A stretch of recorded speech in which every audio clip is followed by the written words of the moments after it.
राम राम मिळतो ଆମେ ଭଗବାନ ସାଥିରେ ଚାଲିଲେ ଆମକୁ ଭଗବାନ ଏମିତି କି କଳିଯୁଗରେ ବି ତା ସାଙ୍ଗରେ ସବୁବେଳେ ଆମକୁ ରକ୍ଷା କରିବ। ତା ଭିତରେ ଆମେ ଜାଣିବା ଗୋଟେ ଘରେ ଦୁଇଟା ଝିଅ ଥିଲେ। ତାଙ୍କ ବାପା ଗୋଟେ ଦିନ ମାର୍କେଟରେ ବୁଲେଇବା ପାଇଁ ନେଲା। ସେ ଦୁଇଟା ଝିଅକୁ ଦୁଇଟା ହାତରେ ଧରିଥିଲା। ସେ ଗୋଟେ ଝିଅ କହିଲା, ବାପା ମୋ ହାତ ଛାଡ଼ିଦେ, ମୁଁ ଏକା ଚାଲିପାରିବି, ମୁଁ ଏକା ଦେଖିପାରିବି, ମୁଁ ନିଜକୁ ମୁଁ ଚାଲିପାରିବି, ମତେ ବି ଶକ୍ତି ଅଛି ବୋଲି ତା ବାପାକୁ କହିଲା। ସେଥିପାଇଁ ତା ବାପା ଚାଲିଦେଲା। ଆଉ ଗୋଟେ ଝିଅ ଥିଲା, ତା ବାପା ମୋ ହାତ ଧରିଥା ସାଙ୍ଗରେ ଚାଲିଲେ। ଆଉ ଗୋଟେ ଝିଅ କହିଲା, ତ ତୁ ବାପାଙ୍କ ହାତ ଧରିକି ଚାଲୁଛୁ, ତୋ ହାତରେ କଷ୍ଟ ହଉନି କି କହିଲା। ସେ ଝିଅ ଆଉ ଗୋଟାକୁ ସେ ଝିଅ କହିଲା, ବାପାର ହାତ ଟିକେ ଧରିକି ମଣା ନାହିଁ, କଷ୍ଟ ହଉଥିଲେ ବାପା ସାଙ୍ଗରେ ଅଛି। ସେମିତି ଚାଲୁଛୁ, ଯୋଉ ଝିଅ ହାତ ଧରିଥିଲା ସେ ଝିଅ ଅଧା ରାସ୍ତାରେ ଯାଉ ଯାଉ ସେ ରାସ୍ତା ବୁଲିଗଲା। ତା ବାପା ଇଆଡେ ସିଆଡେ ଦେଖିବାର କିଣା କିଣି କରିବାର ସେଇଠି ତା ମାଇଣ୍ଡ ଲାଗିଗଲା। ତା ବାପାର ସେଠି ମାଇଣ୍ଡ ପଶିଗଲା। ଆଉ ସେ ଝିଅକୁ ଭୁଲିଗଲା। ଆଉ ଯୋଉ ଝିଅ ତା ହାତରେ ଧରିଛି ସେ ଝିଅ ସବୁ କିଛି ଦେଖୁଛି,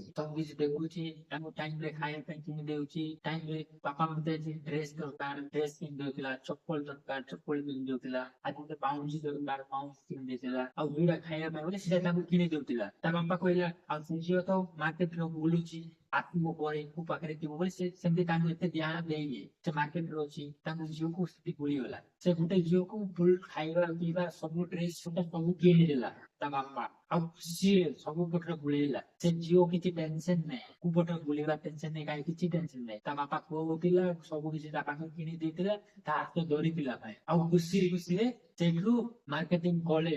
ଆଉ ପରେ ସେଇଠୁ ଅପେକ୍ଷା କଲେ ତା ଝିଅ ଆସିବ ବୋଲି। ଝିଅକୁ ଅପେକ୍ଷା କଲେ ବହୁତ ଝିଅ ଆସିଲାଣି କହିଲେ, ନାଇଁ ପରେ ଆସିବ ଝିଅ ଘରକୁ ଯିବା। ତା ବାପା ଆଉ ସେ ଗୋଟେ ଝିଅ ସେ ଦୁଇ ଜଣ ଘରକୁ ପଳେଇଲେ। ଆଉ ସେ ଗୋଟେ ଝିଅ ରହିଲା, ତା ପାଖରେ ପଇସା ନାହିଁ, ସେ ମାର୍କେଟରେ ବୁଲୁଛି, କେମିତି ଯିବି କୋଉଠି ଯିବି, ଖାଇବା ପାଇଁ ନେଇ କିଛି କିଣିବା ପାଇଁ ନେଇ।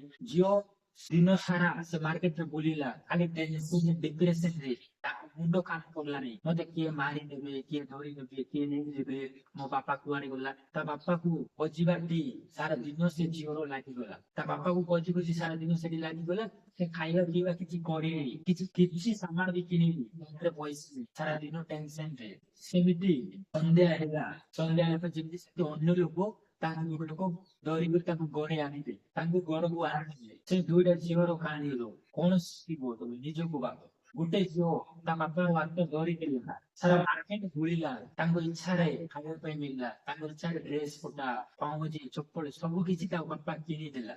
ଖାଇବା ପାଇଁ ବସ୍ତ୍ର ଡ୍ରେସ ପଟା ସବୁ କିଛି। ଆଉ ଖୁସିରେ ସେ ଝିଅ ଆନନ୍ଦରେ କିଛି ଟେନସନ ନାହିଁ ଡିପ୍ରେସନ ନାହିଁ, ଖୁସିରେ ବୁଲିଲା ସେ ମାର୍କେଟରେ। ଆଉ ସନ୍ଧ୍ୟାରେ ଘରକୁ ଆସିଲା, କିଛି ଟେନସନ ନାହିଁ। ଗୋଟେ ଝିଅ ସାରା ଦିନ ସେ ମାର୍କେଟରେ ମୋ ଇଚ୍ଛାରେ ମୁଁ ବୁଲିବି ବୋଲି ଭାବିଲା। ସେ ଝିଅ ସାରା ଦିନ ସେ ମାର୍କେଟରେ ବୁଲିଲା, ତାଙ୍କୁ ସେ ସୁଖ ବି ମିଳିଲା ନାହିଁ, ଆଉ ଯୋଉଟା ଖାଇବା ଥିଲା ସମୟରେ ସେ ଖାଇବା ପାଇଁ ବି ମିଳିଲା ନାହିଁ, ଆଉ ଯୋଉଟା କିଣିବାର ଥିଲା ତା ବସ୍ତ୍ର ସେ ବସ୍ତ୍ର ନାହିଁ, କିଛି ତାକୁ ପଇସା ନାହିଁ। ସାରା ଦିନ ଟେନସନ ଡିପ୍ରେସନରେ କେତେ ଡର କେତେ ଭୟରେ ସାରା ଦିନ ବଞ୍ଚିଲା। ତାଙ୍କୁ ଗୋଟେ ଦିନ ତାର ବେଷ୍ଟ ହେଇଗଲା। ଦୁଇଟା ଝିଅ, ଗୋଟେ ଝିଅ ଖୁସିରେ ରହିଲା, ଆଉ ଗୋଟେ ଝିଅ ଦୁଃଖୀ ହେଇଲା। ତା ବାପା ହାତ ଧରିଥିଲା ପାଇଁ ଗୋଟେ ଖୁସିରେ ଥିଲା, ଗୋଟେ ତା ବାପା ହାତ ଛାଡିଥିଲା ସେଥିପାଇଁ ଦୁଃଖରେ ରହିଲା। ଆମେ ସଂସାରରେ ବି ସେମିତି ଭଗବାନ ହାତ ସବୁବେଳେ ଧରିଥିଲେ ସେ ଝିଅ ଭଳିଆନି ଆମ ବାପା ଆସେ ସବୁବେଳେ ସମୟରେ ଖାଇବା ପାଇଁ ସମୟରେ ବୁଲିବା ପାଇଁ। ଆମକୁ ଟେନସନ ଡିପ୍ରେସନ କିଛି ଫରକ ପଡିବ ନାହିଁ। ଯୋଉଟା ହେଲେ ଆମ ପ୍ରଭୁ ଅଛି ସମ୍ଭାଳିଦେବ। ସେ ଝିଅ ଯେମିତି ଭାବୁଥିଲା ଯୋଉ କିଛି ହେବ ପଇସା ଖାଇବା ପିଇବା ବୁଲିବା ପାଇଁ ମୋ ବାପା ଅଛି, ଆଗକୁ କିଏ ଆସୁଛନ୍ତି ମାରିବା ପିଟିବା କିଏ କିଏ କରିବେ, ଗାଡି ଘୋଡା ରାସ୍ତାରେ ଆସୁଛି ସବୁ ମୋ ବାପା ସମ୍ଭାଳିଦେବ। ସେ ବହୁତ ଲୋକ ସବୁ ଜାଣିଛି। ସେ ଝିଅ ତା ବାପା ଉପରେ ଛାଡିଥିଲା, ସବୁ ସେମିତି ପ୍ରଭୁ ଉପରେ ଛାଡିଥିଲେ। ଆମକୁ କିଛି ଟେନସନ ରହିବ ନାହିଁ ଆମ ମାଇଣ୍ଡ। ଆଉ ଆମକୁ ଯୋଉ ସମୟରେ ଗୋଟେ ଆବଶ୍ୟକ ଅଛି ସେ ସମୟରେ ପ୍ରଭୁ ଖାଲି ସମୟରେ ଆମକୁ ଯୋଗାଇ ଦେବ। ଆମେ ଆଉ ଗୋଟେ ଝିଅ ଭଳିଆ ଆମେ ପ୍ରଭୁର ହାତ ନ ଦେଇଥିବୁ, ଆମ ଇଚ୍ଛାରେ ଚାଲିଥିବୁ ବୋଲେ ଏ ସଂସାର ମୋ ମାଇଣ୍ଡରେ ପଶିଯାଇବ।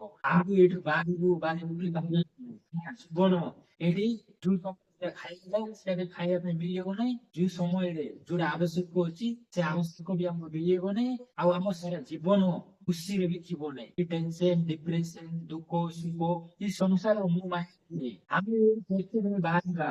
ଆମ ଗୋଟେ ପ୍ରୋବ୍ଲେମ ସଲ୍ଭ କଲେ ଆଉ ଗୋଟେ ପ୍ରୋବ୍ଲେମ ସଲ୍ଭ ହବ। ଆମେ ଜୀବନ ଏଇଠି ଲାଗିକରି ଟେନସନ ଡିପ୍ରେସନରେ ଆମ ସାରା ଜୀବନ ଏଇଠି ସରିଯାଉଛି। ଏଇଠି ଗୋଟେ ଦିନ ମରିଯିବୁ, ଆମ ହାତରେ କିଛି ମିଳିଲା ନାହିଁ ମଣିଷ ଜନ୍ମର। ଆମେ ସବୁବେଳେ ପ୍ରଭୁର ହାତ ଧରିଥିଲେ ସେ ଝିଅର ଭଳିଆ ସାରା ଜୀବନ ସୁଖରେ ଚାଲିବ। ଯୋଉ କିଛି ଆସିବ ଯୋଉ କିଛି ଯିବ ଆମ ପ୍ରଭୁ ଯୋଗାଇବ ସେ ସମୟରେ ପ୍ରଭୁ ଉପରେ ବିଶ୍ୱାସ କରି ଚାଲିଲେ ଆମକୁ ସେମିତି ରାସ୍ତା ଦେଖେଇବ ପ୍ରଭୁ। ଆମେ ସବୁବେଳେ ପ୍ରଭୁର ବିଶ୍ୱାସ କଲେ ଆମକୁ ସେମିତି ଶକ୍ତି ମିଳିବ, ଆମକୁ ସୁଖ ମିଳିବ। ଆମେ ପ୍ରଭୁର ହାତ ଧରି ଚାଲିଲେ ସାରା ଜୀବନ କେବେ ଟେନସନ ଡିପ୍ରେସନ ତମ ନିଜ ଉପରେ ରହିଲା। ତମେ ଯେମିତି ଚାଲୁଛ ତମ ଭବିଷ୍ୟତ ସେମିତି ହଉଛି, ତମ ମାଇଣ୍ଡ ସେଟ ସେମିତି ହଉଛି। ସମସ୍ତଙ୍କୁ ନମସ୍କାର, ସୀତାରାମ, ରାଧେ ରାଧେ।